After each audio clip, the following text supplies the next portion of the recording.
Guys good morning नमस्ते नमस्कार प्रणाम संपूर्ण हमारे धीरज ब्लॉग्स यूट्यूब चैनल देखने संपूर्ण दर्शक भावना सबके सादर प्रणाम कर और आइ के दिन स्पेशल दिन छी जे इंटरनेशनल जगत के जे नया साल हैप्पी न्यू ईयर संपूर्ण हमारे दर्शक भगवान सब तैं अपने सब आए जुड़ल रहे आइ के ब्लॉग वीडियो में कुछ नया याद हम कुछ नया आनत अपने सब प्लीज फुल वीडियो देखो और सब्सक्राइब करो लाइक करो कमेंट करो और वीडियो के शेयर करो फुल मस्ती हेतै वीडियो में और तहिना संपूर्ण दर्शक भगवान सबके देखा रहा छी हम हमार मामा श्री देखियो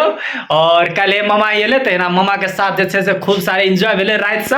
और अखनी हमहूँ आब जाइ छी निकल रहे छी बाहर तकर बाद मामू अपन ड्यूटी में जेते और please subscribe Dheeraj blogs YouTube channel और वीडियो के शेयर करू और once again happy new year all of you.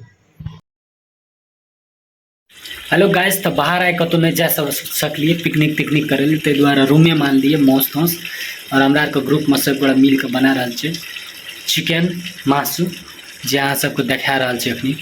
इनका से कुछ दे के में भूट रहा छे कि मस्त सा और तेना ऐठना देखियो धनिया पत्ता आदमी अथी केना छे मसाला पेस्ट बनाना छे आ मौस बनते तकर बाद आई चलते पिकनिक मना रहा छे रूमे में तेना गाइस फाइनली जे छे अहाँ सब जे देख रहल छे मौस जे छे से रेडी भए गेलै आब इनको मात्र धनिया पत्ता देबै आ हट करबै तकर बाद हमरा आर के खेबै भाई के देखियो की जे छे से अपने प्याज जे छे जे एकरा काटि रहल छे नीरज की कहल चाहे छे हैप्पी न्यू ईयर छी त